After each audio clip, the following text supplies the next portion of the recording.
due to possible harmful extremist content. Parental discretion is advised. Hello and welcome to the Censorship Sucks Roundtable Radio Show. The views and opinions expressed on the show are not necessarily those of the station, its affiliates, or advertisers. The use of the show is only allowed with the express written permission of the producer and the host. So get ready for 2 hours of the Censorship Sucks Roundtable Radio Show starting right now. Hello, everyone, and welcome to the Censorship Sucks Roundtable Radio Show, Wednesday night edition for February 4th, 2026. Man, it's already February, first Wednesday in February, which means we've got Brent Hamachek from humanevents.com, also Just the News. How's it going, Brent? Couldn't be any better. Happy February. I'll start off by saying that this is a special day for me. It's February 4th, which I celebrate every year, because on February 4th, 41 years ago now, today, I started my professional career working in the banking industry. And 26 years ago today, I left the banking industry and went to work for myself. So February 4th is always a big day for me, so I love spending it with you. Gives me a chance to look back on a career, lets me feel grateful for the last 26 years, especially all the things I had a chance to do, the highlight of which, of course, is talking to you every month. Of course. One last fun note with regard to that, and that is my very first day of work. I was at 1211 Avenue of the Americas. That's now the Fox News building. It wasn't then.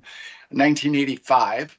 I was working for the Treasury Department as a trainee, showed up to work in my $60 three-piece light brown polyester suit and proceeded to, before our orientation started, spill an entire cup of coffee down the front of the shirt and on my lap. So that was how my banking career started. Should have been assigned to get out in less than 15 years. But by gosh, 15 years later, I made it. So there's way too much personal information for your audience. I will say that at the end of my first year, by the way, I got a great review, and I got the highest raise and best review you could get. And when I did, after my review was done, my boss said, now, you've got a great review. You got a nice little raise. Do us all a favor. Go out and buy some new clothes. People are afraid to light a cigarette around you because of all the polyester I was wearing. But so I was a walking flammable target, I guess. So there we go. Avenue of the Americas. That's New York, right? Manhattan. Yep, New York. Yep, okay. Beautiful New York City. What was beautiful New York City? What was once. Well, we could dive into that. I was going to start, though, with an article here from the Post Millennial, where they are talking about how the Washington Post is about to lay off 30% of its staff, including, a few entire departments. Now, you're in the industry. The Washington Post is sort of a competitor to the Just the News empire. Just the News is expanding like crazy. John Solomon is buying up Human Events, Post Millennial. Meanwhile, Jeff Bezos over at the Washington Post, his personal blog, is now getting rid of a large percentage, 30% of their staff. So how does that affect how the news will be shaped over the next few years? Oh, well, so I always say, I feel like I say this to you every month about 10 times per show. I'll say, that's a big question. And then I follow it by saying, let's unpack it. So let's start it off that way. That's a big question. Let's unpack it. First of all, it's always fun. You can take just about anything that happens. You can pick any news story. In fact, your audience should do this for fun. Sit down with your loved one tomorrow morning. I know there's no morning paper anymore, but pull up whatever your favorite news feed is. Find a news story, any news story, read it out loud, and then spin it. Spin it however you want. You can do anything you want with a news story. All right, so the Washington Post laying off a bunch of people. a collapse of, the mainstream media. One of those giants in the liberal press is falling apart. Look at these drastic layoffs. Okay, got it. But let's really look at what's going on inside, not just the news industry, but absolutely everywhere. And that is the advent of technology, the advent of an unlimited number of entrants stepping into the space of information in air quotes, and broadly define that however you want anymore. The use of artificial intelligence to write news copy, extraordinarily dangerous, by the way, but it's here. It's coming. There's nothing you can do about it. All of that suggests that all platforms are subject to having a readership that has tons of other options. They're subject to not being able to have labor-intensive workforces or companies, right? So the Washington Post, which has been around, I don't know, I read it in the paper, they've been around a long time. Here's an organization built, for over a century with the traditional way. And so they're laying off a bunch of people, and they're cutting back on, the sports reporting piece and their international news. What do we call that in business? We call it probably a smart move, right? Because simply having large workforces and trying to present a little bit of everything to people, it just doesn't work. It doesn't work. You can't make money at it. So I think what the Washington Post is doing is less significant because it's the Washington Post, and more significant because it's simply a sign of the times that we're seeing, by the way, in every industry, right? So at the end of the day, why is the Washington Post doing this?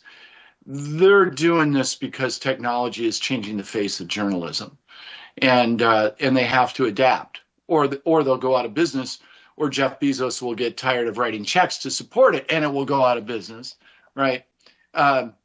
So I don't think it's terribly significant, except you can make it significant if you're a conservative media platform and you want to make great hay out of it. Oh, look what's happening at the Washington Post. Yeah, look what's happening at the Washington Post. They're in an industry that's changing rapidly. They've got too many employees. They've got too far a spread. They're going to try to narrow their focus and reduce their overhead. Okay, sounds like Wednesday to me in the world of business, and not a terribly significant event. Well, what's his name here? The Lewis, publisher. Will Lewis mentioned in a meeting in 2024, again quoting from the Post Millennial, "We're losing a lot of money, large amounts of money. Your audience has halved in recent years. People are not reading your stuff." Right.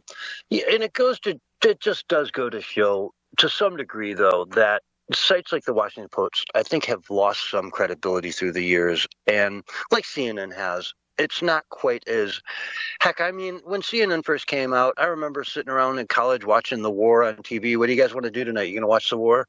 Yeah, let's watch the war. You remember those days? Right.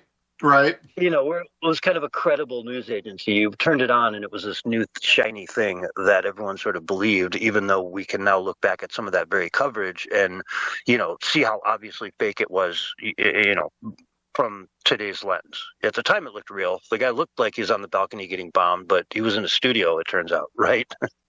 Right. So I don't know. I think it does show some bit of a trend away from these large, behemoth mainstream media, old school sites like that, towards just the news, post-millennial, human events, those types of organizations that can step in with a smaller, more trimmer budget and compete with their brains, not necessarily with the number of suits they can put in an office on any given day. Well, right. But everything you're mentioning there has nothing to do with team right or team left. It has to do with a change in the marketplace. So this is a fundamental business change. There are more entrants. I mean, look, if you want to take a look at what's happening in the world of media, go travel back in time to the days of airline deregulation, which I'm old enough to have lived through. And what that did to the industry was extraordinary, the shakeup that happened in that industry almost overnight. And in that case, deregulation was allowing more entrants, more different airlines at different airports and gates, all of it, right? And the whole world just shook. Well, the world of digital technology is doing the same thing today. It's like a form of deregulation. And sorry, I forgot to turn my phone off. That's not good. I apologize to your audience. I'm fixing that now. But I always do that, and this time I forgot, so I do apologize. But that's quite fine. Look, that's honestly. Yeah. So one of the other factors involved in all this, of course, is not just the ability for new entrants into the field, but another part is the information being disseminated on social media, and you could say primarily through X. And so, Elon Musk has had a stated goal, that he wants X to become the primary news source for people. Sounds good, especially if you're against mainstream media and everything else. Here's the problem with that, though, and it's an enormous problem. And that is, for people that are posting what they might call news or content on X, there is no editorial standard. There is no need for the vetting of facts. There is no thought given ahead of time to issues about liability or irresponsible reporting. And you could say, oh, well, look at all the problems we have in the mainstream media with all that. I get it. That's an environment where you have structure, staff, professional standards, legal and management oversight. And that's a mess, right? It seems it's going to be and is way worse than what takes place on social media. Sometimes I feel like I spend half my day telling people that something they just sent me, you spend 5 minutes and take a look and you're writing back saying, no, it's not true. That isn't right. It feels like it happens at least once a day. And so while we might cheer the citizen journalists, and, it was a citizen journalist up in Minneapolis that really got to the heart of the Somali fraud thing and broke all that loose. That's great. That's the exception. And so what we're going to see over time is a tremendous amount of news being reported with what I would argue is going to be a nonlinear increase in that amount of news being reported that isn't actually accurate. And you add the AI piece to it and the ability to just create an image, a story, anything that has all the appearances of being real. And if you want to look at something to worry about, look to a world where nobody trusts anything. Yeah. You can't function very well as a society if nobody can trust anything. In fact, the reason why so many times we make mistakes in like judging people or something, somebody tells us something and we believe them and then it's not true. It's like, how did I not know that? Well, I mean, this is a behavioral thing that's been studied. Human beings do something called defaulting to truth. We tend to default to truth. We tend to naturally believe something we're told by someone, and it's evolutionary. Because if we didn't believe anything, if we didn't trust anything, we couldn't make any progress. Think about it. If you spend your whole day not believing anything you hear, trusting anybody around you, everything comes to a standstill. So imagine a world where we get to the point where people look at any kind of information and say, I don't believe it. I don't trust it. It's not true. That's not skepticism. That's paralysis. And that's my fear long term for Western civilization. Wow, tell us what you really think. Yeah, I know. I always sit on the fence on this stuff, and I apologize for that. I've got to be a little more direct. I'm working on that, by the way. I'm trying to do better. Again, you're oscillating, back and forth between one of the world's most optimistic people and pessimistic people simultaneously, and I love it. I'm here for it. Never optimism. Optimism, you see, we have pride as one of the 7 deadly sins. That shouldn't be there. Pride should not be a sin. Optimism, on the other hand, that's a sin. Optimism is an irrational belief, absent any factual foundation, to simply believe something's going to be better. That's a sin. So no optimism here. And if you ever catch me being optimistic, you have permission to scold me on the spot in front of all the listeners. I will. If you tell me you're looking forward to tomorrow, it should be a nice day, I will take you down. No, if I'm looking forward to tomorrow, that's hopeful and positive. If I say, I know tomorrow's going to be a good day, that's optimism, and that's ridiculous. Nice try, but nope, not the same. Okay. All right, so let's talk about the optimism of New York City now. They've had this snowstorm that came through, and man, I've seen a bunch of video of just what this did to the country, and wow, it was a nasty one. And it got New York pretty good. And now, the streets are seemingly unplowed. There's trash piling up, and we're not even 30 days into this administration. And then today, he went over to someone's home who was shot by the police after he was, the guy's on video, with a knife, kind of lunging at the cops, put it down, put it down, put it down, put it down. 7, 8 times they told him to put it down, and finally one of them shoots. Right. And he survives, obviously, but Madmani, Zoran Madmani, went over to his house today to kind of apologize and coddle the guy. Doesn't want to see him go to jail. He needs to be, again, sent into one of Donald Trump's newly to be opened mental asylums, probably. But at the same time, why isn't this guy out fixing the roads when they need desperately to get some attention right now? I don't know, Brent. What do you think? Are they just getting what they voted for, or is this just a temporary road bump here? Well, no, your first answer is right. I mean, they are getting what they voted for.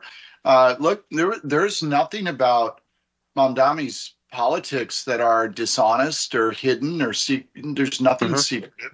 He said exactly who he was, exactly what he wanted to do. He won a super significant victory in New York. Wasn't close.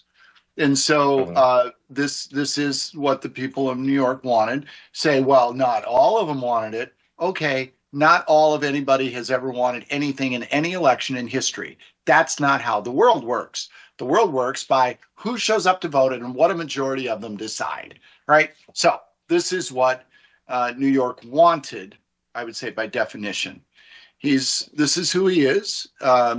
He's clearly a weak man of strong conviction. That's dangerous, by the way. When you're extraordinarily weak by your nature and you're very convicted to follow it, that's a problem for managing a city or the local coffee shop or anything in between. And so I think you're going to expect more of this from New York. We've got the whole thing with the snow and the garbage. You go back here. I live here in the Chicago area. The famous Jane Byrne thing, when a snowstorm happened that cost her the mayoral election because she couldn't get the streets clean. Everybody I think in America knows that story. People may lose. Maybe it's good that the snowstorm paralyzed the city. Maybe they'll blame Mamdani for the snow.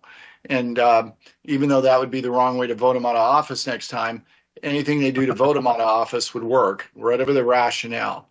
But and then going to the guy's house and coddling him, and we're really living in an interesting time. With the ICE stuff, with all of it, right? Everybody wants to make something binary. So if you're Mamdani and a cop shoots somebody, that's bad per se. That's bad. Circumstances don't matter, right? Because you have to say it's good or it's bad. And given his general political position, it has to be bad. You can't look at it and say, that shooting was good, that shooting was good, that one was bad, that one was good, that one was bad, bad, bad, good. You can't do that. So that's what you should do, by the way. But that's not the climate that we live in. Mondami going to the guy's house is every bit as irresponsible as Kristi Noem 5 minutes after a civilian shot calling her a domestic terrorist. Why does she do that? Why does she do that? And so on Team Right, we want to complain about Mondami going to the guy's house, giving him a virtual hug. We want to complain about that. But we won't complain about the other because that's on our team. So we're going to support that. This is not the way the world is supposed to work. That's not critical thinking. Mondami was wrong to do what he did, and Noem was wrong to say what she said. And that's just an independent analysis, not being on one team or another. Interesting, yeah. And you're so true. It's easy to put the team right or team left lenses on and look at the world from that perspective. And I'm guilty of it too. I mean, there's some articles I don't cover because it's like it looks bad and it's too complicated to cover. You know what I mean? To really get it out, what the truth is behind the million shades of layers of onion you need to pull back to see inside. So I'm guilty of that as well. But yeah, as far as calling out Kristi Noem, I didn't pay a whole lot of attention to that whole thing. I just heard, people on The View yelling at her about saying something and kind of, that's about as far as I processed it, to be fair. But yeah, it's an interesting thing to see what happens now. I was looking at the weather when I saw this whole thing. I'm like, okay, maybe he's just waiting for it to warm up, right? Like, we don't need to get the snow. It'll just melt, So I looked at the forecast, and next Thursday is the next day it'll be above freezing. So a week from tomorrow. It ain't going to melt anytime soon. And even then, if it goes up for like a day or so, it's just going to turn to ice and melt again and be twice as bad, Right. So, interesting stuff. Outlined program of aggressive socialist policy doesn't disturb voters, but not being able to turn left because of a snowbank will. So let's hope that the more petty concerns of everyday life sink in and maybe cause New Yorkers to behave differently. I would not, by the way, be optimistic about that. Yeah, I wouldn't either. I would be looking at that forecast and saying, man, we've got to do something. We've got to do something. At least clear out the turning lanes like you were talking about, Right. I mean, I know how they did it in Chicago. They just plowed everything into the median, and then they sent the giant dump trucks out later to pick it all up. With like front loaders. Right. But not missing an opportunity. Never missing an opportunity, however, to tow every car, because that's a revenue generator. Right. Of course. Oh, and then you had the tradition of actually digging out your spot and being able to put like a chair in it for a couple days. Right. Yeah, there's all that stuff still going on. The chair thing makes that was one of the privileges of living in Chicago then, is the courtesy they would give you. If you actually dug the spot out, you could come home that next night and still have it. The good old days. Which, as we know, normally under any other circumstances, that spot would be gone in 5 minutes. Right. So, anyway, it's interesting to see what goes on there and how this thing proceeds. And I heard him talking the other day about how they're looking at a deficit in the billions. It's going to be worse than the Great Depression, he said. And I'm looking at the calendar thinking, I just saw the GDP last quarter. What was it, 5% in the fourth quarter? The economy seems to be doing pretty well. It's hardly Great Depression status, We got about a minute left. All right. Well, and nice that the economy did well in the fourth quarter. That'll help us with our $34 trillion debt. So make no mistake, we've done nothing to even begin to sort out this country's fiscal problems, right? And I think that one of the sort of tragedies of the Trump administration to this point was that he ran on the whole Doge concept and Elon and what was going to happen and all of that stuff. And then they came in, and Elon picks up a chainsaw and, you know, and starts getting into, you know, the Social Security system and the IRS system. And it's like, whoa, and making announcements, the daily count of all the money they saved. And then they had to revise the count. And then the clown show came to an end by May, right? It was over, or April. Yeah. It is a tragedy that particular idea, which was a very good idea, was so poorly executed. Yeah, and really didn't result in that much cutting. But, folks, we'll pick it up on the other side. We've got to go to break. This is the Censorship Sucks Roundtable Radio Show, and we'll be right back after this.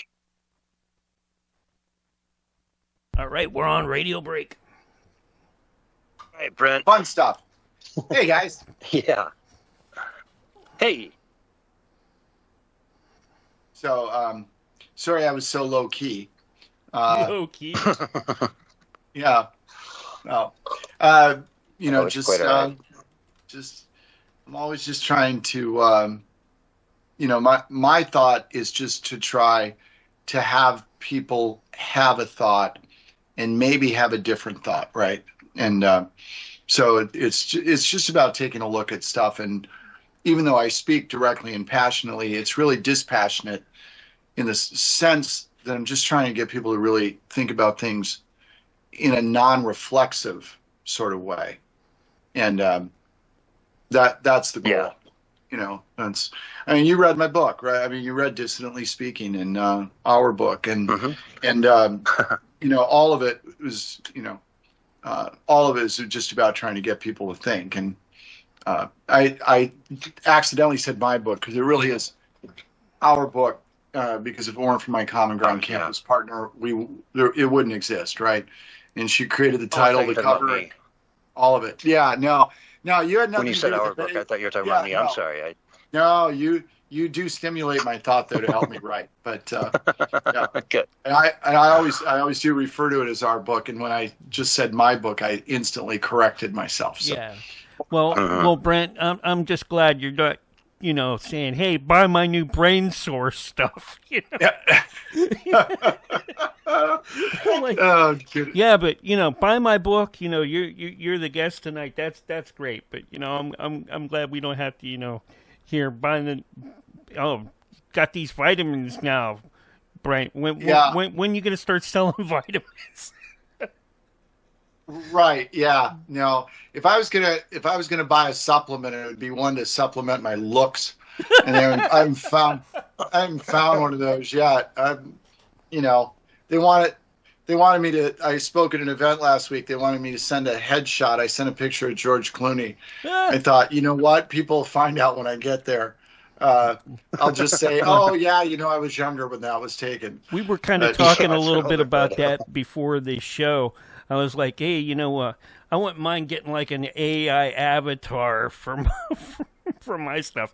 You know, right? It's like 50 pounds lighter, but still has bald head, but may not have glasses. You know, the guys in our Freedom Chamber office were horsing around with software that takes your picture and then cleans it all up and kind of makes you look real pretty. And they were all doing it, and they did it with mine, and then they put it in, and then the machine took a minute, and then it said error. So, you know. Well, I thought for sure you were going to be Yoda, you know, when it was all done, you know, because we know that you're like a Grandmaster Jedi of human events over there. Oh yeah, that's me. No, not Yoda. The only movie character I ever really have been compared to was John Merrick when the movie The Elephant Man came out, and oh my God, no. I remember, God, when that movie came out, I was, I don't know, late teens, early 20s. I signed autographs for a week. At first I would say to people, look, it's not me. Finally it just got easier to say, who do I make it out to, right? And so I gave up. But that's the only movie character. That's funny. Well, at least you know, you had Cher by your side there for a while, right? Because she was in that movie. God, was she? I don't even remember that. Yeah, she was the mom. I got to go back and watch it again. 30 seconds. Yeah. I try not to think about it because the memory is too painful. Yeah. So I just tell people all the time, I'm not an animal. I'm a human being, you know? Yeah. It's tough being me, guys. It was when she didn't have as much plastic surgery done to her as well. Anyways, here's your countdown: 5, 4, 3, 2, 1, and you are back live and on the radio side right now. Hello, everyone, and welcome back to the Censorship Sucks Roundtable Radio Show, Wednesday night edition for February 4th, 2026. And, of course, we've got the great Brent Hamachek with us again for this first hour. And, Brent, first of all, always good to have you on. And I feel like I'm not giving you justice if I don't introduce you also as the author of Dissonantly Speaking, right? It seems like whenever you get a famous guy like you on, you always got to mention that you're an author, too. That's very kind. I appreciate that. Dissidently Speaking, available in all formats on Amazon.com. All proceeds go to Bridge Charities to support the Common Ground campus program. So, in fact, the proceeds from all of my different books, they all go to Bridge Charities. So all that money, if you buy anything I've written, you can go buy Time for a Turning Point that I did with Charlie and Charlie Kirk, Dissonantly Speaking. You can buy Zelenko, the book I wrote with the late Dr. Zelenko. All those proceeds go to Bridge Charities, not me. Yeah, you've had an amazing career as an author. It's pretty impressive, really. I don't get too deep into that with you, you know, but I don't know if you want to maybe take a minute and just kind of talk about some of the, like Charlie Kirk's memoir. So, well, maybe not a memoir. That's probably the wrong word. No, Time for a Turning Point was Charlie's first book. I wrote it. The two of us wrote it together, so it wasn't a ghostwrite. I mean, I've ghostwritten a bunch of books, but I'm not able to name those. Obviously, that'd be poor manners. But all of them done well. And Time for a Turning Point was New York Times bestseller. So, you know, it's fun to, you know, people who are conservative, you know, and they write. They'll say, oh, you know, the New York Times, that whole list is rigged, and I don't care about that, and it's the paper's a rag, and they'll say all those things. But let me just share something with your audience. If you ever talk to somebody who's a writer, and they tell you they don't care about being on the New York Times bestseller list, they're lying. Because it still is, you know, it's a big deal, and it's nice. But you know, I guess what I would say, and I'm writing right now. We're doing something for Common Ground Campus, a book, and I'm working on another book, a big book with a partner. It'll be a ghostwrite, so I can't say who. But the idea of writing for me has been very special because whether you're writing under your own name or you're writing for someone else, you are getting a chance to create and express ideas, and not just to express ideas, but to figure out how to articulate those ideas.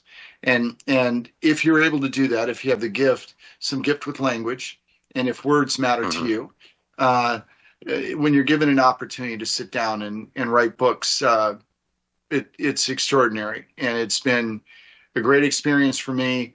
I didn't write anything until I was in my early 50s. The idea that, you know, today I've written a bunch of books and, you know, over 1 million column words and all those things, that wasn't even on my radar screen, you know, 13 years ago. And so it's humbling. It's been fun. And it's weird, you know, if somebody says, so what do you do? I can pick a bunch of things, but one of the things I actually could say is, oh, I'm a writer. And I actually can say that. And when I realize I can say that, I stop for a minute and say, wow, that's kind of cool, you know? But it's fun, and I enjoy it. I still enjoy it even in my advanced years. And, you know, if they really want to push you on it, you can say, you know, co-author of a New York Times best-selling book. I mean, that's a pretty impressive thing. Heck, maybe even a couple of them with Zelenko and whoever else, you know? Yeah, well, a bunch of Amazon #1s and I say a bunch, a few. So more, 3 or more is a few. And yeah, and being the New York Times best-selling thing is nice to be able to say. I wish the guy was around I wrote it with, and we could write another one maybe. But that's not the case. And but it was great working with Charlie on that book. He was I was the writer and he was the celebrity, so we put the two together, and that worked really well. And it worked for all of the many columns we wrote over a 12-year period, and published on, I think I counted once, 23 different platforms, from London to New York and everywhere in between. And so real privilege to have had that chance to work with him, right? Charlie and I, he would come to me and say, I have an idea, I want to write about X. And I'd say, okay, what are the points you want to make about X? And he'd say, I want to say this, this, and this. And I'd say, all right, got it. And so I would take his topic and the key points he wanted to make, and then I'd write the piece and give it to him, and he'd take it and get it published. And we did that a lot, right? I've got some massive volumes I'm looking at as I speak, 2 massive bound volumes of all that work we did together. And, at this point, you put it together for your kids because nobody's going to read it. But then when you die, your kids have it. They won't read it then either, but at least they'll have it, right? So, so that's the story. Wow. Good stuff. That's an incredible story. It really is. And Charlie, I mean, what a brilliant guy. One of the biggest stories of the year last year was that we lost, Charlie, one of the greatest Americans out there. I don't know. There's not a lot I can say. I see the trial for his assassin is starting, his alleged assassin, I guess we need to say for the time being. Right. And, I could get into some of that, but whatever. I mean, whatever. Right. But anyways, what is going on in the world? Let's see here. There was Sorry, go ahead. No, I was going to say there's a few things. I don't envy you. Pick one. Yeah, exactly. I'm looking at this list. I'm like, all right. Interesting case came out of a court this last week in New York. It's the first gender affirmation surgery malpractice case. And the detransitioner was awarded $2 million based on the malpractice of the doctors and the psychologists that were involved with this and their quickness to sort of leap to, let's cut off this young lady's breast, double mastectomy, and start the transition process. And then a couple of years later, she says, oh, wait a minute, I want out. And come to find there's sort of no way out. So $2 million there. How will that affect the whole debate going forward? Well, I don't know how it will, but it will. And that's not me trying to be clever. Look, because we get liability cases happen all the time, and they happen in the same industries. And, the classic slip and fall in one place gets a massive reward to the plaintiff, and the slip and fall in the next case gets dismissed because of whatever reason. And so it's always difficult to say what one case does, but certainly if it at least gives pause to medical practitioners before they start to actually play God, whatever kind of God you believe in, or whatever it might be, if there's any sort of creator or nature, before you go against that, maybe you ought to think twice. And we've talked about the transgender thing a great deal on your show in the past. I'm sort of a cold, ruthless, heartless soul. The 26-year-old that says I want gender surgery and gets it and then regrets it, I get they regret it, but I don't think they ought to be able to sue for it. The 13-year-old who has it and regrets it probably ought to be able to get $1 billion. And so there is there is some responsibility that must be laid at the foot of the patient. And then we also have to understand the real difference when we're talking about minors.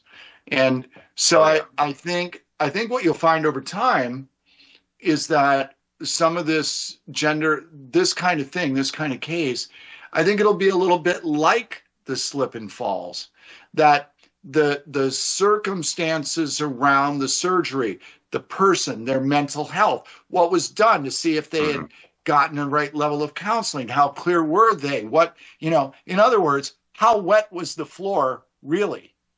And so I think that what this does is open the door to say, sometimes, at least sometimes, we're going to say the floor wasn't taken care of, and we're going to give the award. And I think that's a very good thing. Yeah, it's gotten a little bit too out of hand, where, you look at a place like California, if you disagree with what the schools are saying to you about your kid being trans, you can lose custody of the child. And so if they're underage and they're getting these types of treatments and you're the parent and because I was asking myself when you were talking, what about the parents? What if they approved? And it almost doesn't even matter in a lot of cases, because even if you have parental approval, it's sort of being given under duress. And the fact that if they don't agree, they could lose their child altogether. So it's rough, and it's gone too far. The pendulum has swung too far one way, and it just needs to swing back a little bit so everyone can see this from a more rational viewpoint, I think. Well, yeah, so think about it this way. For a great many things, really on some level, for almost everything, we have some sort of human history and ethic that could be applied to figure out what to do.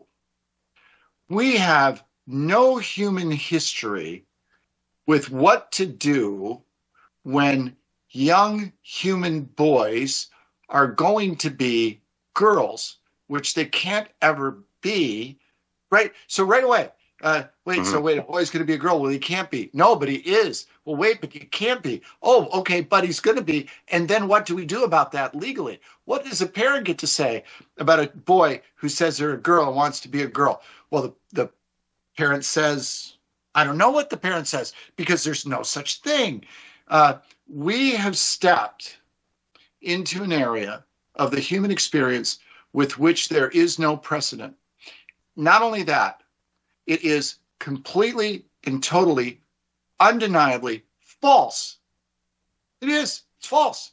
Boys can't be girls. Girls can't be boys. And then now we've got to construct not just a medical system, not just a legal system, but an entire ethical system around this. That's actually a big deal. And so, it's complicated. And we've talked about it on your show before. People said that, the liberals were going too far. They finally went too far when they tried to push this transgender piece. My argument is, no, they didn't. They did not go too far. That's where they had to go next, because they had done such a good job over roughly a 100-year period of tearing down cultural absolutes that they almost really had gotten to the last one. We had very few absolutes left. So what did they finally make their way to? They made their way to the absolute that boys are boys and girls are girls. And there's really not much left after that. So now it was time for them to tear that one down. And imagine if they had been successful. Imagine if we had come to a world where you sprinkle magic dust and tomorrow nobody's a boy, nobody's a girl. There's there's none of that. None of that exists. If that doesn't exist, what absolute does? There aren't any. And then it's romper room for people who are pure moral relativists. And it does make you wonder what's next, right? It does make you wonder what's even next. What can possibly come next after this? So I think there's only one. I think there's only one thing left. I mean, if we just think about it logically, and so they hit a wall. They hit a wall with the boys aren't boys, girls aren't girls thing. By the way, they only hit a wall. Let's not think for a minute. They might not be able to go around it at some point. They've only hit a wall, but it doesn't mean this movement's dead. It just means it's injured. Oh, no. So the only thing left, if you go beyond boys aren't boys and girls aren't girls, the only thing left is defining what is or isn't actually human. And that's where the artificial intelligence piece will come. And that will be the next great moral dilemma. And we're going to get to a point, it's not science fiction. And to the extent it is science fiction, if we look at the history of science fiction tends to eventually become real life, right? All the great science fiction writers are actually fortune tellers, it seems like. Only good ones. And so I think the next layer of this is, what does really mean to actually be human? And we'll start to look at that artificial intelligence piece, the idea of lifting our brains out, what's the content, and creating another entity that has the same consciousness, awareness, and so on. Is that human? Is that just as human as its predecessor host? This will be a struggle. It'll be a real struggle. Yeah. Well, okay, so for one of the final things I want to talk about here, obviously we got to get to common ground and what's going on there, if anything, news out of just news or human events, any of that kind of stuff. But I want to transition by talking about the school walkouts that happened on Friday all across the country. Right. Where sanctioned everything from like kindergartners, where it was too cold to go outside, so they screamed about ice in literally like 4-year-old kids holding up "We hate ice" signs, right? All the way up to middle schoolers in several different states. I saw them out there in the streets throwing water bottles at cops. We see another instance where a mom shows up at a school. What the heck's going on here? Goes in and, immediately withdraws her kid from the school because it's insane. Why are my kids out in the street, stopping traffic in the middle of a school day? Well, they're, protesting, ma'am. Do they even know what they're protesting in middle school? In other words, this divisiveness that you're dealing with in common ground and trying to take head on is sort of like on full display where it's originating from in a lot of these middle schools and high schools across the country. And it was on full display this last Friday. So I don't know if you have any comments on that and how you can sort of take that head on. Well, first of all, just a pure personal opinion of mine. This is me not being, what I always try to do. We were talking a little bit about it on the break. I try to get people, it's not so much about my opinion of things, it's about trying to share a way to look at things, right, and then think about it. But I'll just directly share a personal opinion, and that is, I think the involvement of children in the parents' politics is despicable. I think as a parent of 3 children, as somebody who's been involved in political stuff for a really long time, I have never once involved or mentioned my children in anything. By the way, that goes for people that bring them to a pro-life march and have them march alongside of them, their young children. I'm taking no prisoners here. Keep your kids out of your politics. You want to march in a parade? Go march, find a babysitter. Leave them out of it. They're not old enough to understand. They have no way to make their own decision. And to drag them as props into whatever you're doing is despicable. That's my personal opinion. In terms of what's happening in the schools with children, by extension, that's despicable. And, it gets a little different when you get up into the high school levels and what these kids are doing. We keep encouraging kids to get involved, all this stuff. And then we see them protesting ice and going out in the cold. And we say, well, don't get involved like that, right? That's not what we mean. Get involved some other way. Do something else. The young children, there's nothing to talk about except it's despicable. And with the high school kids, the older kids, look, all I can tell you is that, again, this binary thing where we're supposed to either support the ICE stuff or we're not supposed to support it is the wrong way to look at it. the right way to look at it, and as I've shared before, but I'll never share my views. I will only say my views about people who are in the country illegally are probably more extreme than anybody you've ever had on this show. They're very extreme. That said, what matters, it doesn't matter if you think, oh yeah, we need to get them out. We need to get criminals out. It doesn't matter if you think that. How you do it matters. The optics of it do matter. If say, well, we can't be worried, and it's being presented this way, and look at this film, and oh, wait a minute. Here's the problem. Human beings vote in this country still, right? Mm-hmm. So if you conduct a policy that may be a good policy in terms of intention, goal, what you're trying to do, but you do it in a way that creates an extraordinary amount of unrest, if you do that, you're not going to be able to get a chance to continue the policy. So to ignore the how is dangerous. And in a country where people still get to vote in elections every couple of years, it's foolish because you're only defeating yourself. You know, Tom Tillis, I saw a quote, he was getting into a car last week and he was complaining about the ICE stuff. And he just said, we are losing ground with American voters on an issue we should own. And that's a true statement, right? And so I think people saying I'm for ICE or against ICE, either person who's saying either thing, I think they're both making a mistake. This isn't about being for or against ICE. It is about, we have a massive problem with people in this country who are here illegally, who are draining our resources, sometimes harming our citizens. It's a problem we have to address.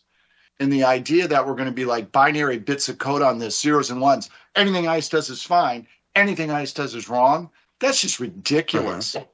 It's intellectually lazy, and you can't govern a free society that way. Can't. Yeah. And I would tend to agree. I mean, we've talked about on the show quite a bit that the optics and everything coming out of Minneapolis and some of these other cities as well has been really bad. Obviously, Minneapolis is a whole nother level from, say, Washington, D.C. or New Orleans, Memphis. They've done this in a bunch of places where it's worked pretty well. Minneapolis, they seem to have a sort of a militia, you know, an insurrection happening there that is doing whatever they can to make life as difficult as possible. But I don't know. On that note, though, I wanted to transition into common ground because you're trying to help college students, high school students find common ground. And we've got this sort of environment that they're coming up in where common ground almost seems to be, you know, not even allowed. So anything exciting coming up there or with Just the News or any other exciting sort of news in the last 2 minutes we have here? Yeah, a lot. It's going to be a great year for Common Ground campus. First of all, we've got the support now of the Diana Davis Spencer Foundation and the Bradley Foundation behind our work, and that's enabling us to do things.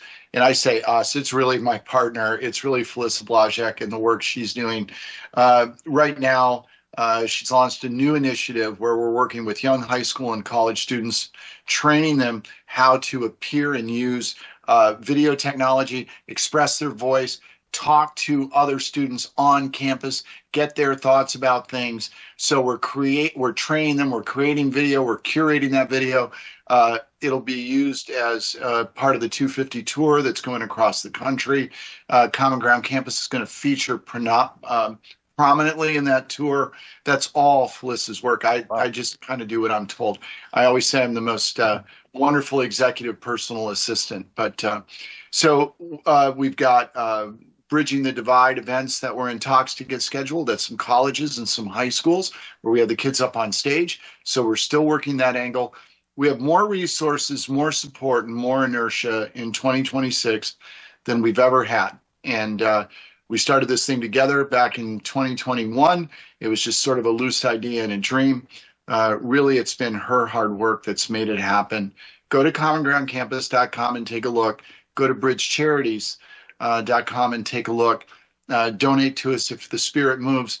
but otherwise find out what you can do to build bridges in your old world. And we will have a short booklet coming out soon that is going to talk about our process and how to have these constructive conversations with people, sort of a manual in support of the work, the things that we've taught and the things that we've learned over these last 5 years. And that'll be coming out soon. And so we're excited about it, and just a big hat tip to my partner. Well, Brent, thanks so much. Best-selling author, Brent. It's so good to have you back on the show, as always. And I will see you in a month for now. Folks, this is the Censorship Sucks Roundtable Radio Show. We'll be right back after this. Brent, thank you so much. Thanks for having me. I love it. All right, we're on radio break. Good Brent, stuff. I emailed you about those public service announcements and that, but I didn't get anything back. Oh, yeah, I'm sorry. I lost the plot on it. It's been there's a lot of transitional stuff going on, and I lost track of that. I apologize. Thank you. Might you be kind enough to send it to me again so I can find it, and so that then I can work with Felissa on it? I mentioned it to her. I just lost track. It's my fault. That's all right. I can do that. Honestly, we should just have David Hogg make something. David Hogg can make it. No, I don't know. You wouldn't want Dave. I'm not sure. He might charge you I the think he mines might love tokens. We're grateful for any support and help. I always want to make sure, in terms of any kind of content, that Felissa approves of it. First of all, she's in charge, and second of all, she's smarter than I am. So I don't ever want to go rogue. I'm not Jack Bauer, right? So, but certainly I'd love if you would resend to me, and then I can talk to her about it, share it with her, and we appreciate the fact that you're willing and wanting to help us. Yeah, I'll try to do that later on tonight. That way I can start putting those into the streams, especially when John's on. All right? Yeah. This time when you send it to me, I'm going to immediately forward it to her, because she's responsible and I'm not. All right. So I'll say, talk to me about this, and then we'll get some motion. Okay. So, well, we're going to lose this room, so... all right. Thanks, guys. I will catch up with you later on, and see you next month then, Cool. Brent. Thanks, Brent. Thanks, everybody. Bye. All right. All right, Barry. I can just see Hansel and Willie yelling at each other, No. and then Brent comes in and calms them down and finds common ground. Oh, yeah. Well, but you it both would like be, warm hot it would dogs, be right? all 100% AI. I don't know if that's going to work. Check. Anyways, but yeah, hey, that's a great idea, though. Oh, we'd have fun with that. Yeah. I'm going fun. to Hey, guys. I'm going to bring us right back into this room after I hang this one up, and I will catch you guys in just a minute or so. Okay? All right. Barry, that means you got to hang up, buddy. All right. We'll be right back with hour 2 of the Censorship Sucks Roundtable Radio Show.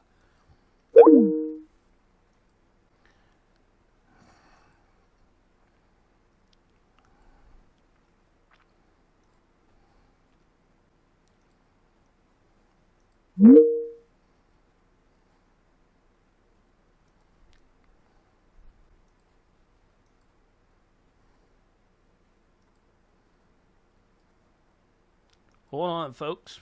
We'll be right there. So many clicks. You better beware. All right. There we are. Yo, Great.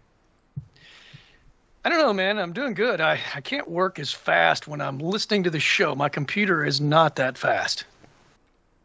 Yeah. I'm working in Photoshop, and it's kind of lagging a little bit, but I still got some work done. But I need to get a better computer. Okay. No, you need to have 2. I do, and my friend who's got a super computer that he built from scratch, he's wanting to sell it to me for cheap. So I think I'm gonna bite on it. So we'll see. It's a PC though, but definitely could use it. I would offer you one of mine, but that I have, but I it might not help you out that much. Got so many games on it from the kids, my old ones, because that's who I usually hand them down to, after I'm done with mine. Yeah, I got a bunch of broken PCs and broken Linux. Well, I have one of the Pyramid 1 owners that fixed them and rebuilds them completely. Uh-huh. Yeah, but it would cost you an arm and a leg to ship that down to Australia. What's our countdown right now? We got about 4.5 minutes, something like that. All right. 5 minutes. I'm gonna fill up on water. I'll be right back. Okie dokie. Thunder Strauss in the kick chat. I appreciate you.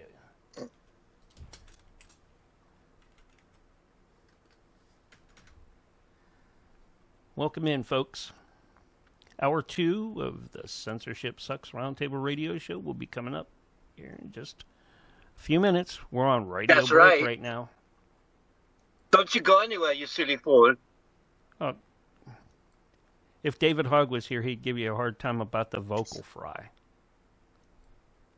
The vocal fry. Don't tell me about the vocal fry, Mark. I know all about it, okay? Sure. Lord. I think Willie can do a vocal fry. I really do. In his hillbilly language? In his hillbilly language, yes. Vocal fry and hillbilly. It's hard to talk down on somebody like that in a hillbilly voice like his. Yeah.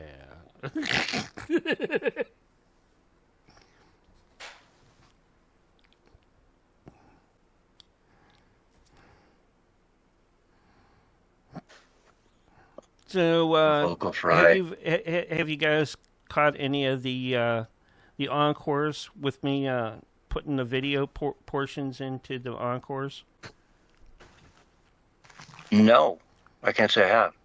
Wow, Into the I've been encores? doing that for a little while now. I thought maybe you might have seen that and was like, I normally kinda listen curious. to the YouTube one. Like, if I listen to anything, it'll be the YouTube version. Yeah, the YouTube edited version.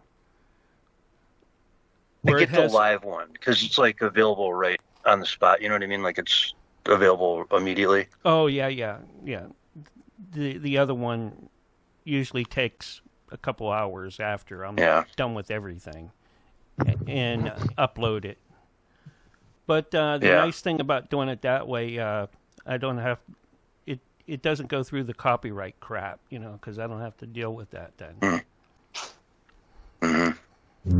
I still have That's the one. I still have one show. I think it's Nancy's that I have to clip that out and use something different in there so that YouTube can take. So, it what for kind the of videos editor. are you doing? Is this like something I should be worried about? No, Sounds like something I should be worried about. I need to go look at. It shows our screen. That what you're seeing here on Teams, all right, and then on the left, on my left, when you're looking at it, it'd be on the left. It'll have like my advisory, mature content, blah blah blah, the disclaimer down below, and there's some, and it also shows who comes into the chat off to the left too. You can look in there, some of the chat stuff, and of what people said. Hello? Yeah, are you there? Yellow. What was that? Oh, that was my TV talking. Oh, I thought it was Yodavation for a minute. I'm like, when did she pop in? It sounded like her. It really did. That was my TV talking smack. I don't have I don't have the remote to it, so I can't tell. Oh, you got one of those smart TVs, huh? Unfortunately. Oh. It's not very smart, though. How's that thing working for you, man? It's like, what, the 80-incher, the 90-incher? It's 65. Like but it's 6K? nice, man. It is. It's like I said, I paid $100. The last one I saw sell on eBay was $999, so I know I got a steal. Mm-hmm. Yeah. It works good, though? It's all everything as expected? Yeah, my friend came and watched. He got a brand new 4K, a 75-inch. And it's a brand new model, and he said mine looks better. But it's a Samsung. The technology's, better. Yeah. Yeah. Those Koreans know what they're doing. Is that who makes Samsung, or is it Japan? I think it's Korean. Could be wrong. I don't know. I could be wrong. Yeah, it's nice having. I don't know. It really is.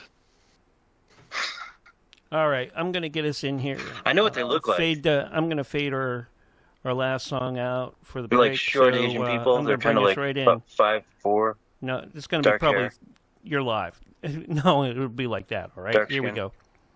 3, 2, 1, and you're live right now.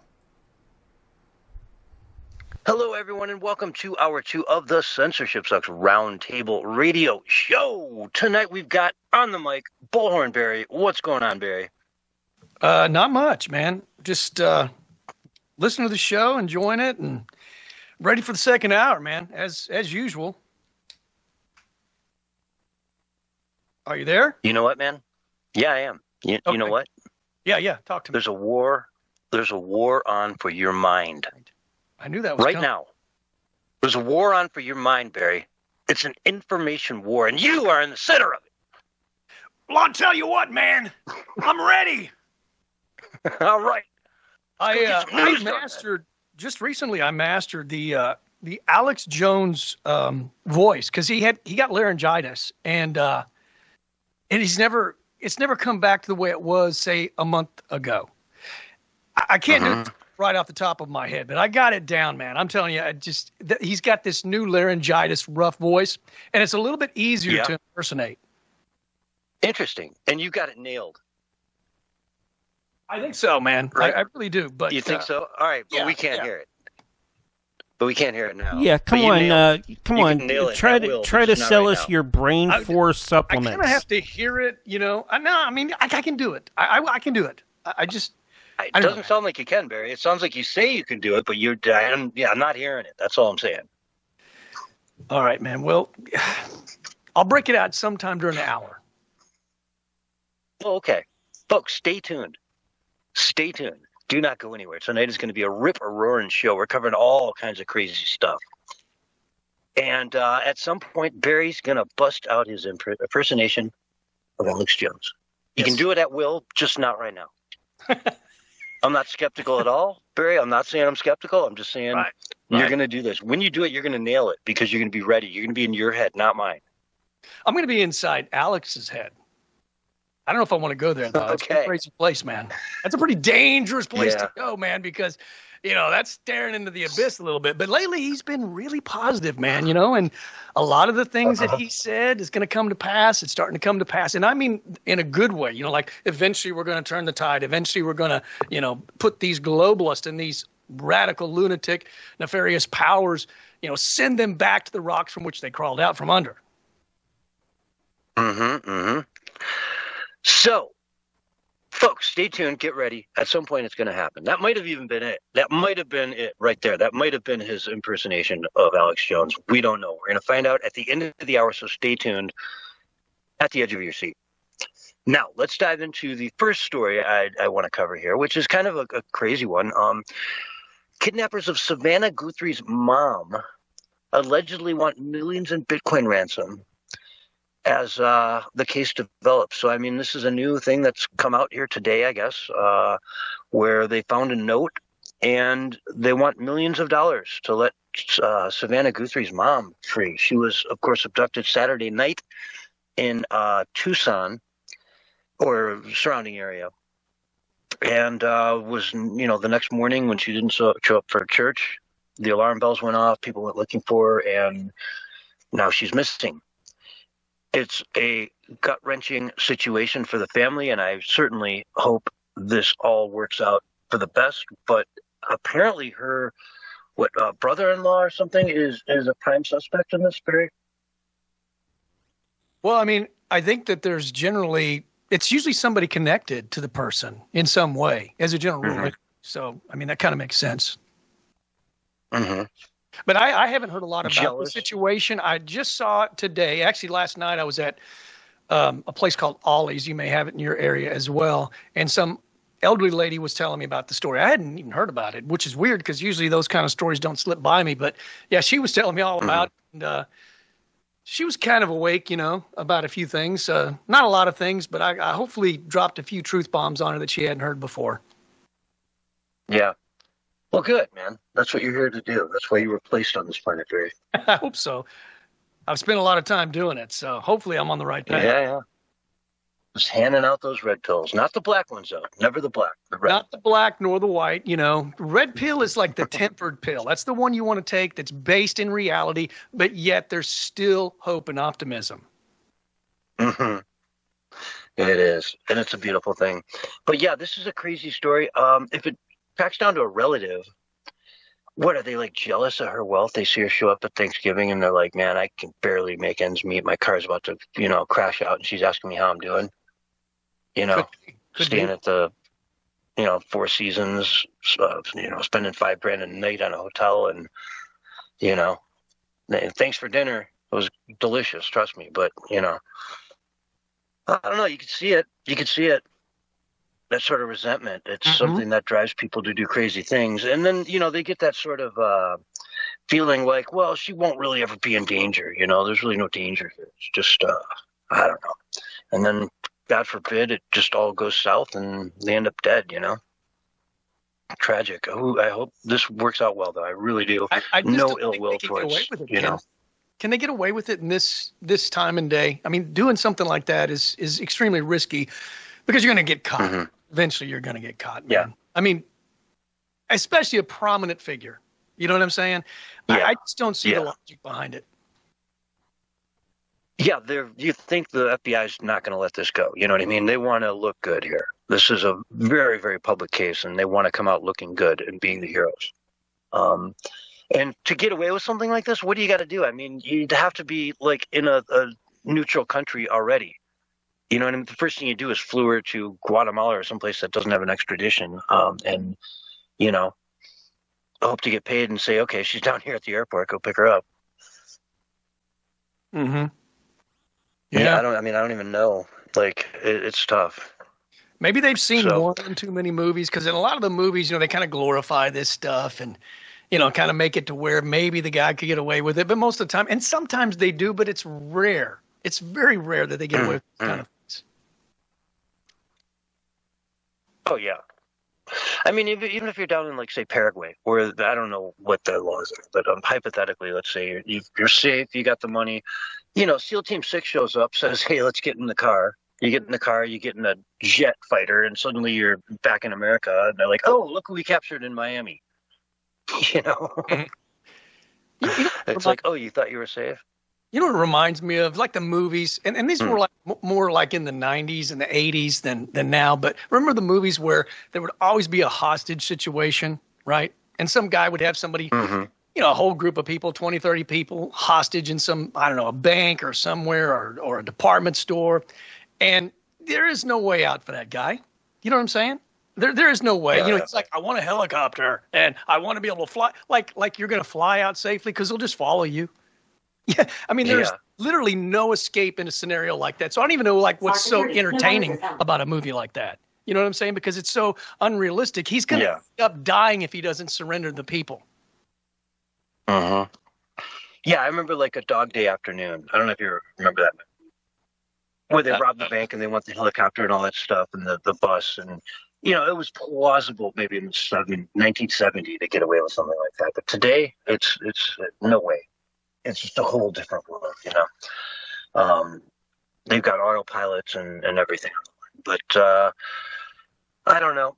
I guess we should move into the Epstein stuff, huh?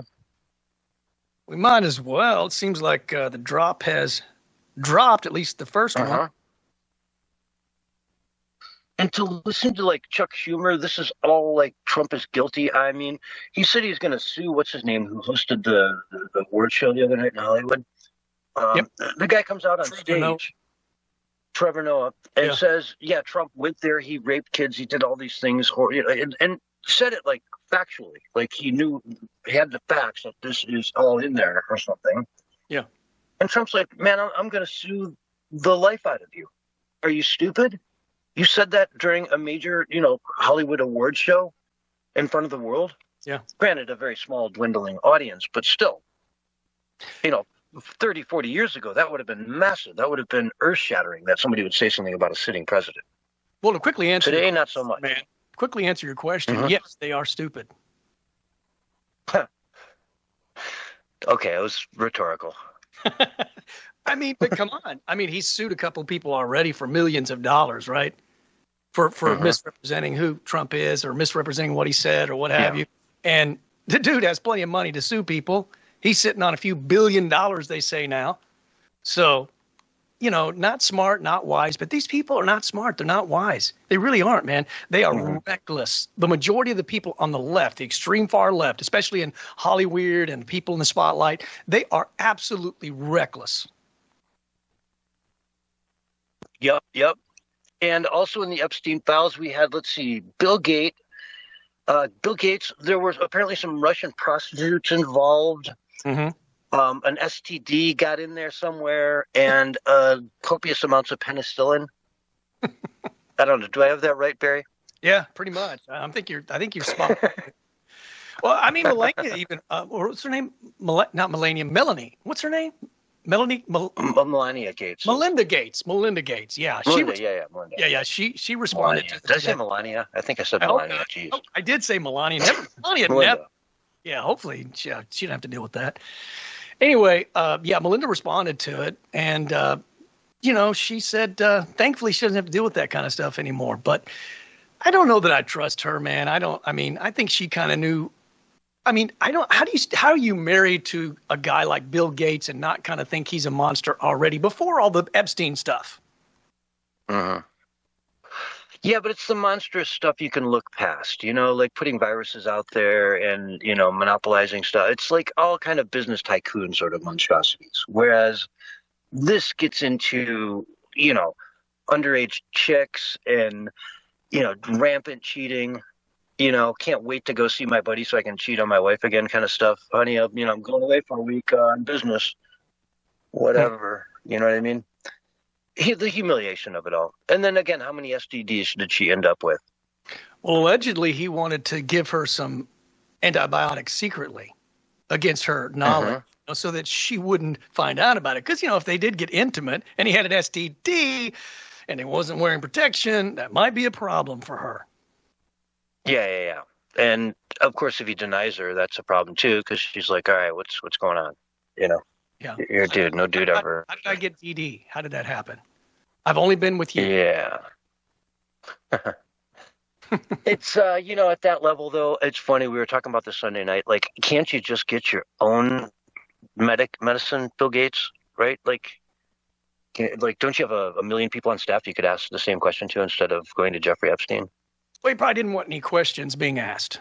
He probably wanted to keep kind of on the down low. And I guess maybe he trusted Epstein. Who knows? Now, he says that it's all a lie because he's come out and responded to it as well. And it's all a lie. It's fabricated. I met with him a few times. It's mostly about finances. And, he was talking about connecting me with a bunch of billionaires and funding some of the organizations and the great work that I do, blah, blah, blah, blah, blah. But, I tend to think it probably happened, but that's just my opinion. Yeah.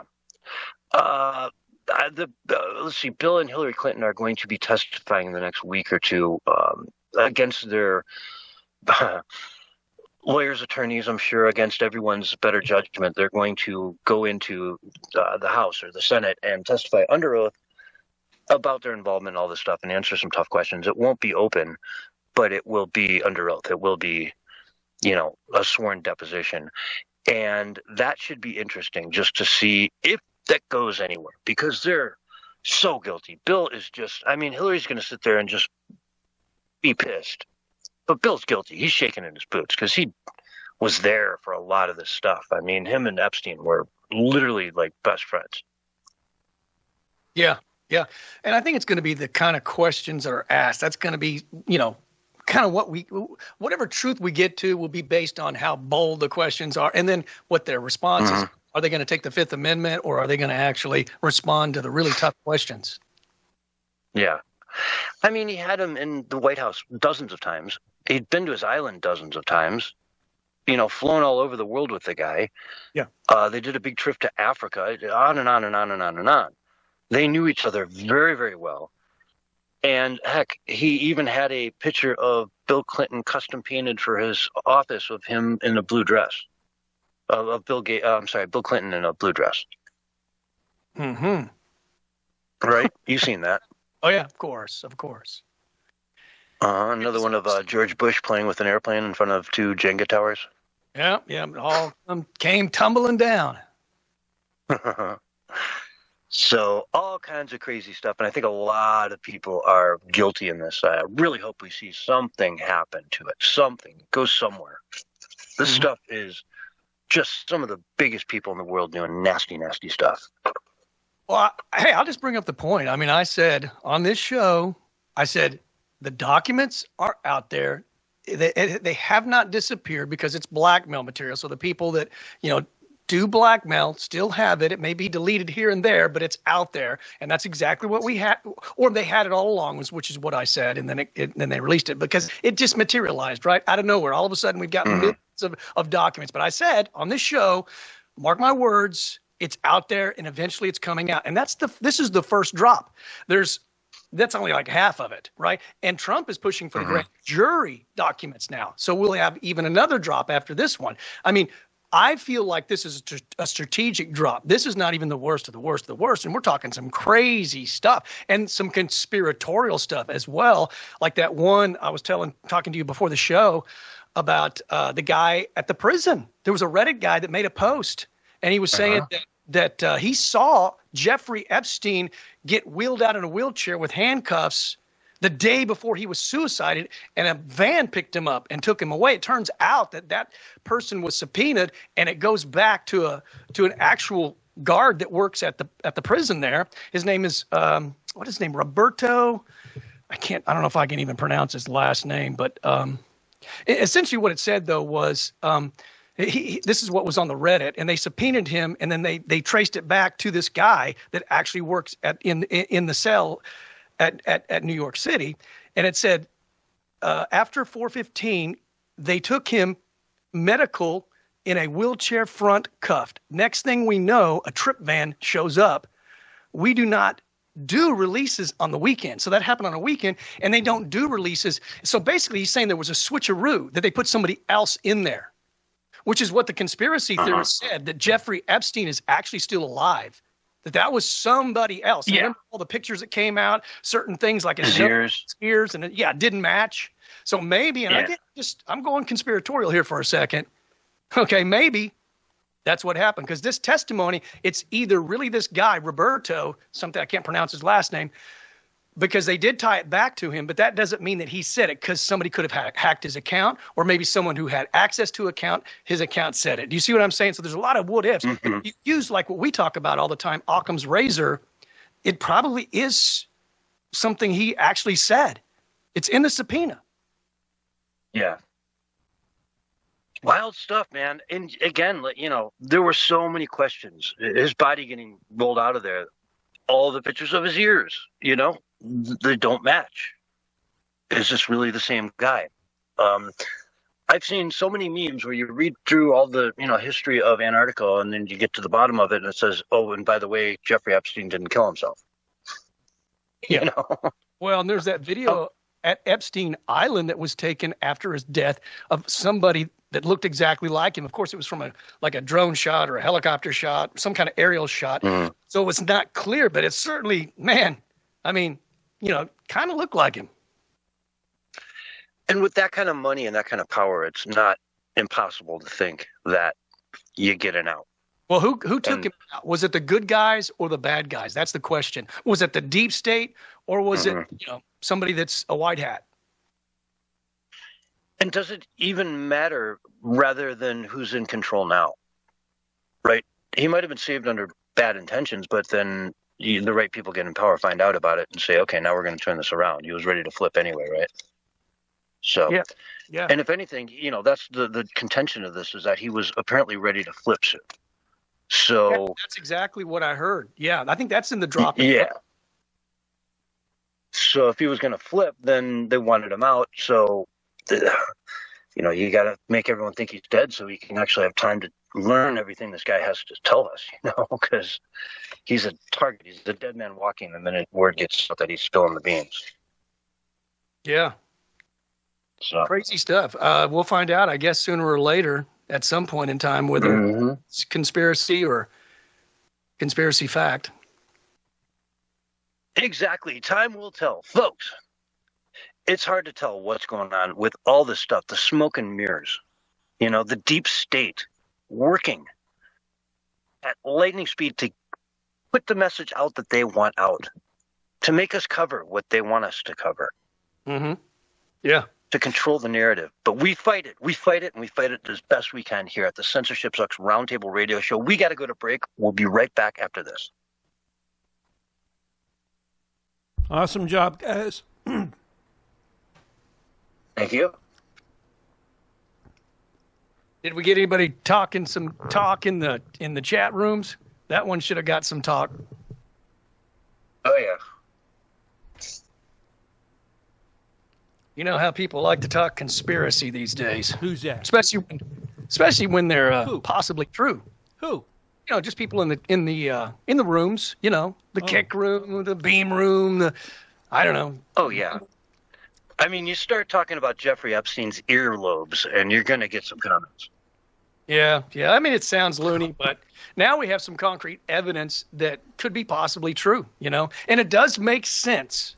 Either way, either side, good side or bad side, that they would want to pull him out, right? And do the switcheroo if possible. I'm going to bring us in a little bit early, but that's fine. Is it though, Mark? Yeah. Or is it just being lazy? No. It's fine. Don't be mean to him. That is wrong. Don't harass Mark. It's fine, though. Mark, it's you're fine. doing a great job. I seriously, man. Come on. Mark, are you there? Yeah, I'm here. Okay, cool. I was eating. Okay. And we can talk real briefly about the we talked about how Steve Bannon interviewed Epstein for like 15 hours, and that first 2 hours has been released now. And I've watched the whole thing in its entirety. Interesting. So if you want to talk about that I can give you some insights. Sure. Hey, I want to test a video real quick.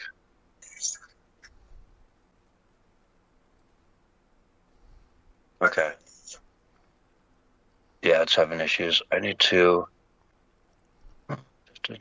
Oh, my God. That too? No wonder. I can't believe I called Melinda Gates Melania. I feel ashamed. Especially after Melania's documentary's doing so well at the box office. They just put it in 200 more screens. Did you know that? Sorry, go ahead. I'll say it again. I'm sorry, I was listening to this clip here. Melania's successful documentary, another 200 screens to play. Willie was talking it down the other night and I was like, really, man? He's horrible. She's horrible. Who? Melinda. No way. Willie, the other night, talking about Melania. Trying to make fun of her film.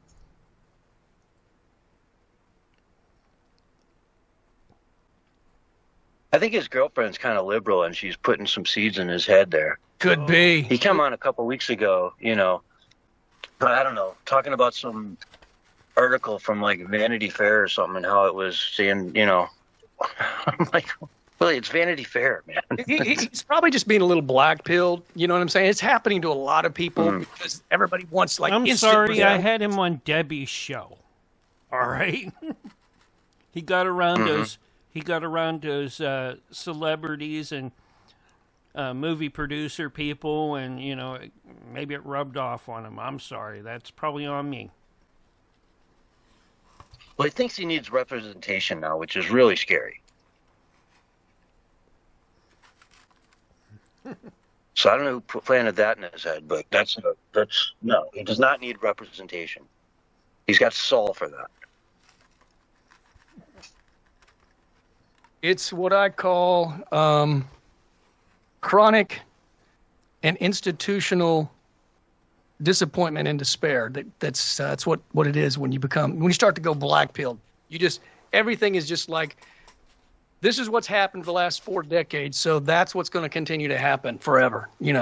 And it's kind of a skewed perspective. And I'm not saying Willie's doing that, but he may be drifting that way a little bit. You never know. I mean, I get it because, look, man, this has been going on for a long time. We haven't gotten any rest yet, but that doesn't mean that a lot of positive things aren't happening and a lot of things aren't leaning and moving us towards that direction. 30 seconds. Mm-hmm. I thought that it would go from now. Yeah, I thought we seconds? were going to have to take and come back earlier, but.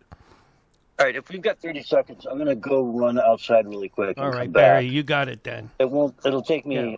No, we got 30 seconds, right? It won't take me 20 Flat seconds Earth. to go out there and back. 5, 4. Wait, what? 3. What do you mean 4? 2. You said 30 seconds. 1. And you were live and on the radio side right now. Hello, everyone, and welcome back to Hour 2 of the Censorship Sucks Roundtable Radio Show. Wednesday night edition for February 4th, 2026. With us tonight, we got Bullhorn Barry on the mic. What's up, Barry? You know, just trying to digest and take all the stuff in that's happening, man. Because like we talked about at the very beginning of 2026, man, it's going to be a year of rapid change. Like never before. Mm-hmm. And you said, yeah, that's kind of been the whole thing for the last, decade or so. But 2026 is taking it to a completely different level, man. I mean, you got to admit, we've had more happen in the first month than we did the last, in 2025, 4 months. We had 5% GDP growth in the fourth quarter of 2025. Annualized, right? So annualized, we're on pace. If the first quarter holds up like the fourth quarter did, we're on pace to set 5-6% annual growth in 2026. And if you can't stand up and clap your hands over that, I don't know what is wrong. We are gangbusters right now. And inflation is still under control, which is phenomenal. And so we're going into a year where we just announced that we're going to have a Grand Prix this summer in Washington, D.C. to celebrate America's birthday. We're going to have a giant MMA fight at the White House on the lawn there. That's right. That is going to be huge. The pay-per-view alone for that bad boy. No pay-per-view. It has to be free for everyone. Period. No pay-per-view. I don't want to see $200 to watch it. No. Have you considered the meltdown that's going to come from the Democrats, though? Because, anything that's celebrating America is not going to go over well with these people. They hate America. Yeah. They hate everything that stands. We got the Olympics coming up. In just a couple of days, the Olympics start, That's huge. Right on. America goes out and kicks butt and all the, all of those stuff, all the good stuff, and bring home a bunch of medals. That's a great way to start out this year by celebrating Lindsey Vonn and all these other amazing athletes that are out there. God, these 16-year-old kids doing the big air stuff are insane. Mm-hmm. They're literally gapping like 100-foot gap, 40 feet in the air, landing on like a 50-degree slope, and doing, 18 backflips and 14 twists, and somehow land that. And if you do land it, man, you're famous forever. You got the gold, and you're a gold medalist now. How cool is that? You're 16, 17 years old and a gold medalist, man.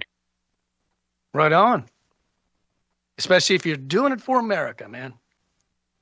Absolutely, man. Go watch if you're liberal, Miracle. If you're a leftist, if you're a Democrat that hates America, and you're competing, you win the gold.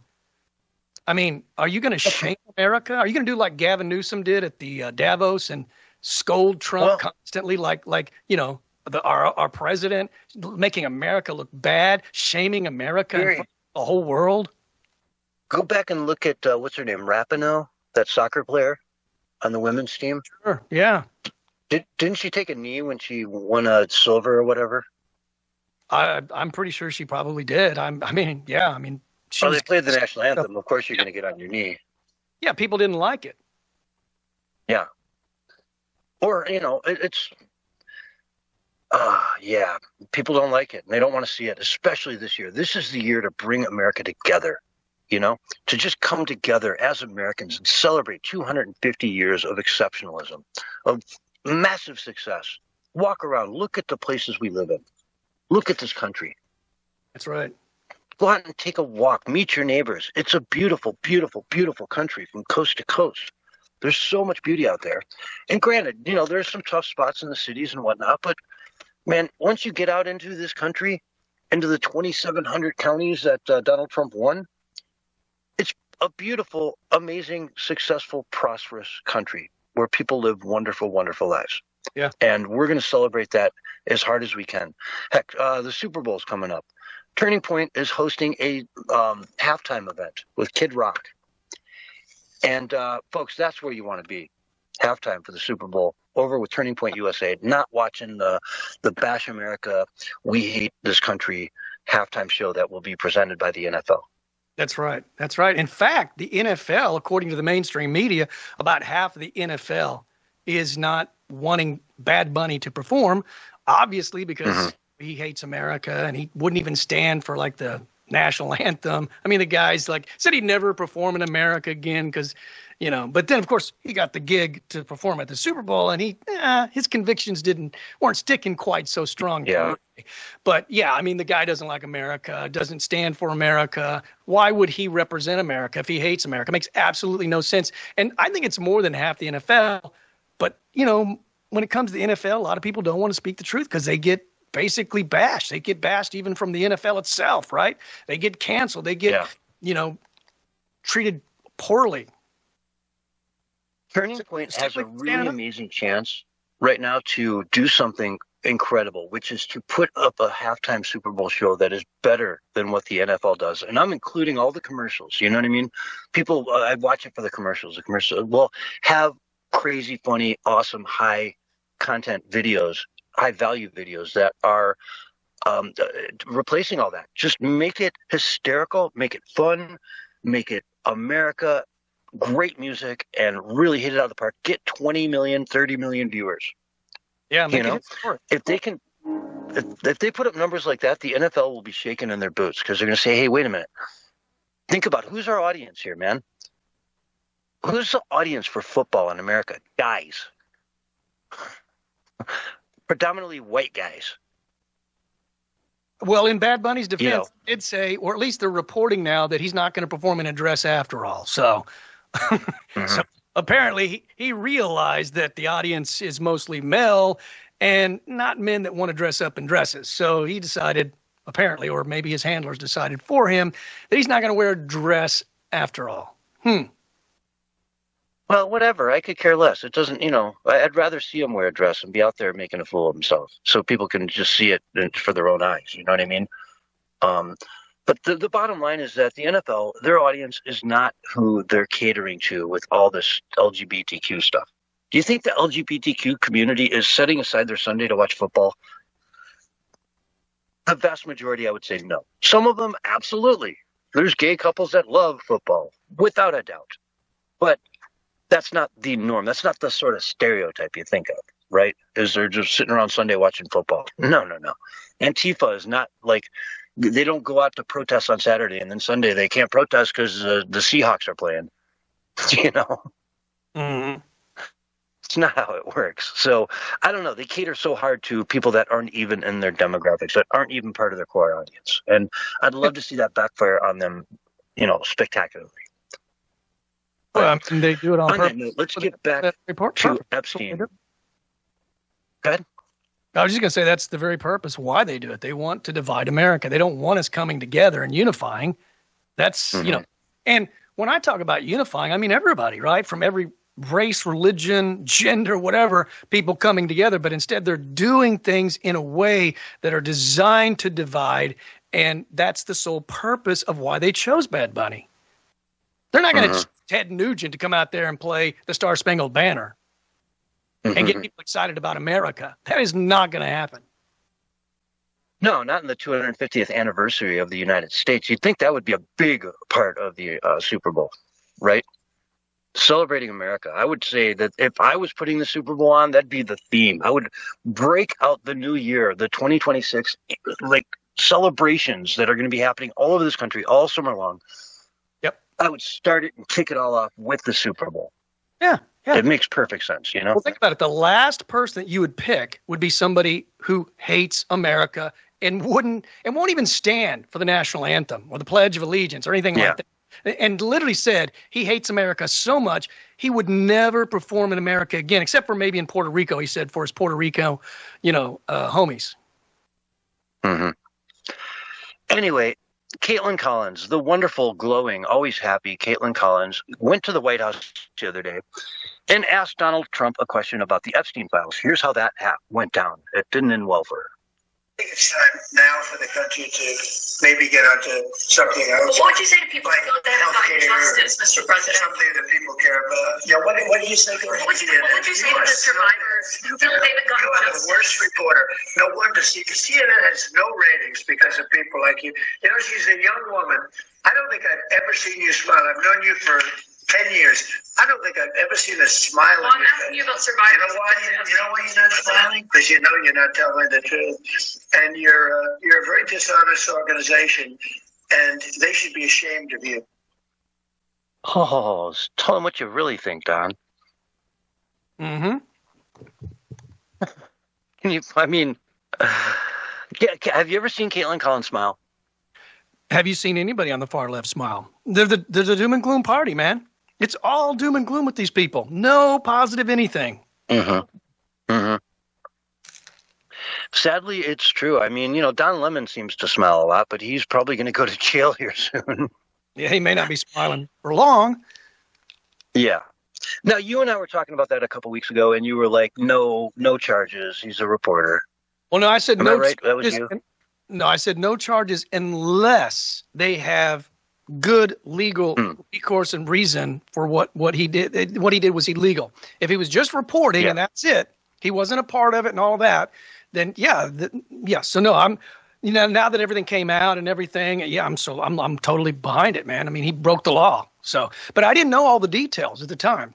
All I knew was just what I saw, and what I saw was just him reporting. That's it. And that's why I said that. I said, unless they have real reason to, legal reason to indict him and arrest him and all that, don't do it. Don't do it, because it'll just feed into their hysteria. Mm-hmm. And I noticed that I didn't see it at the time, but like a day or two later, I realized that was a Sunday morning during like the Sunday Mass. And that is just a violation, man. That is just it's if the shoe was on the other foot and a bunch of MAGA people did this to a mosque, they would lose it. Oh, yeah. Well, he even said they went in to terrorize, and then he was terrorizing children as well. So, I mean, all of this came out later when I didn't know anything about it. And because I do, journalism, because that's what happened at J6. They let the mainstream media journalists that went in there get away scot-free, but the independent journalists that were MAGA-centered or MAGA-oriented, they arrested, man, and treated like terrorists. So I don't want us to follow their example of this, fake justice. But now that we have the facts, and we know he violated the FACE Act and all kinds of stuff, man, was behind it, knew what was going on. They had the intent to terrorize. He's out there terrorizing the kids and so forth. Yeah, I mean, he deserves what he's getting.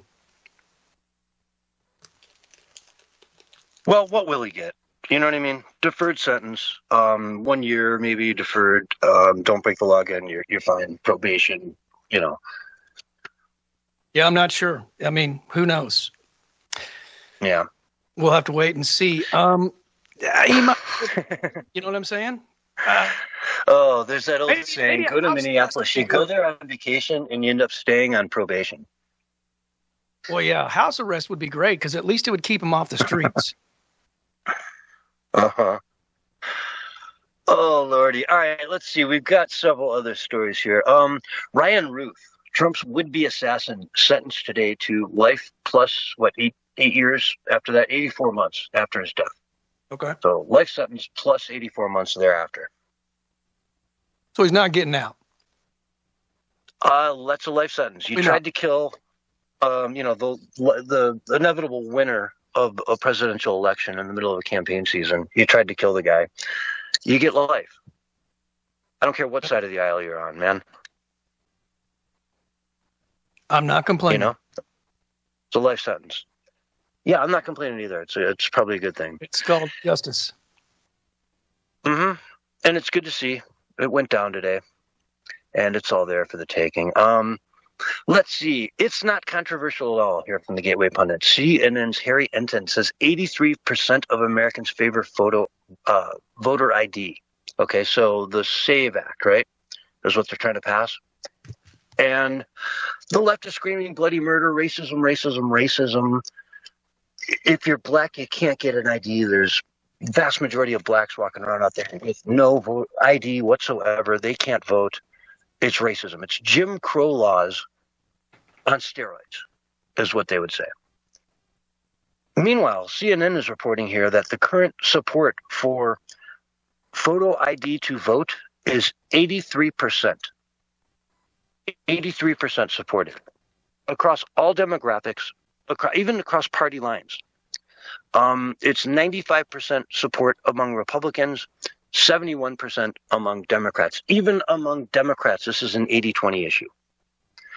80-20 issues keep coming up, and the left is constantly taking the 20% end of these 80-20 issues, and they're willing to die on them over and over and over. People need to wake up. The voting public needs to wake up. Yes, the Republican sucks, but the Democrats are far, far more dangerous. Far more dangerous. Mm-hmm.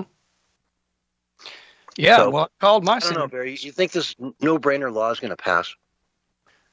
I called my senator. That's all I can say. I called one of them. I called Senator Langford, and the person at the office answered over there, and they said they didn't even know how he was going to vote. And I was like, well, it's kind of a no-brainer, man. I mean, you either want voter integrity or you've got some ill intent there. That's just common sense, man. Be sure to pass this message on to Senator Langford, please. But the very fact that she didn't even know where he stood, and he's a Republican, you'd think he would know because it's a serious issue. And by the way, anybody can call 202-224-3121 and let your senator know how you feel about the SAVE Act and that you want it to pass. Because I guess it's going to get slipped into this bill, and then it'll go to the Senate. And so I think it's going to pretty much rely on whether or not they pass it or not. Yeah. It's really, if it's an 83% issue, then it should pass no problem whatsoever. But there are people out there that understand that this is how you're going to lose control of the country forever. If you can't bring in the immigrants and they're getting deported, and on top of that, you need to provide citizenship proof to vote. Yeah. And really, it's not even providing that. It's just saying you got to have an ID. Show up at the poll, show an ID, you get to vote. I personally want the fingertip in ink that doesn't wash off for at least 4 days, right? That's me. That works all over the world. I mean, in India, they have in-person voting with the fingertip. You got to show ID, and they can do it in India with 1 billion people and get the vote counted the same day and know who won that night. In India, we can't do it in America. You got to be kidding me. And they don't have the machines. They just count them. They got enough people they can count them. Mm-hmm. I'll give that number to the U.S. Capitol switchboard. It is a scam. If you like, it's 202-224-3121. That's the U.S. Capitol switchboard. They will switch you over to, your state representative and let them know, man. 202-224-3121. All right, I just test called that number and I got the Domino's. But $7.99 for 2 tacos right now at Domino's. You can't beat it. Yeah, I know. Yeah, it's shocking. Little Caesars too, man. You always could drive by one of those and you're like, "What? A large pizza for $7? Like, how do you even do that?" But it's only pickup, not delivery. So you got to go and drive for $7. Well, yeah. Otherwise, it's like $20. Yeah, I'm sure Uber can, arbitrage the difference there pretty clearly for you, Right on. Anyway, Morrissey, we're talking about the lack of elections and, how the parties are dying. In the UK, obviously, reform has taken over. But they're starting to lose momentum. They're really starting to lose momentum because they're not saying anything. Nigel Farage is yet to put out anything even resembling any policy statements. Jeremy Clarkson came out the other day and, read an editorial and said, am I for reform? I don't know. Who are they? What do they want? I know nothing about them. And the one thing that's constant about the UK is meet the new boss, same as the old boss. It doesn't matter who's in charge. You get the same results from everybody. Because who's ever in charge there is just a little figurehead. They just sit there and pretend to be the president, and they get to live at 10 Downing Street, and they get to eat wonderful meals with all kinds of, important people. But at the end of the day, they have no real power. It's a monarchy, folks. It's a monarchy. And they've got a brand new king, and that king controls the direction of that country, as the queen before him did. So don't expect any big changes over there. Morrissey came out as well and did a really interesting interview that's a must listen to. HIN News, Herd Immunity 12 over on X posted it. And he talks about diversity. It means conformity. It means the opposite. When they say diversity is our strength, they mean the opposite of diversity. They mean conformity is our strength. Mm-hmm. He talks about how when you go, diversity means going to France and enjoying French food and French culture and French music and French language and being in France, absorbing Paris for Paris. Going to Germany means going to Germany for the culture, for the country, for the backdrop, for the buildings, the architecture, the soul of Germany that you feel in the streets. Same with Belgium, same with Netherlands, same with Holland. Holland and Netherlands, same thing. Same with Italy, same with Spain. Wherever you go has a culture. When you talk about diversity as our strength, they mean conformity, bringing everyone into one replacement sort of race that is much easier to control because now it's a uniculture across all of Europe. There is no more diversity. There is just conformity. It's a fascinating article to check out, this interview. Morrissey's obviously a legend.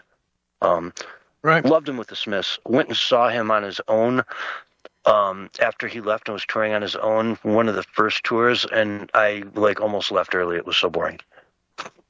But loved him in the Smiths. Okay. Yeah. Yeah.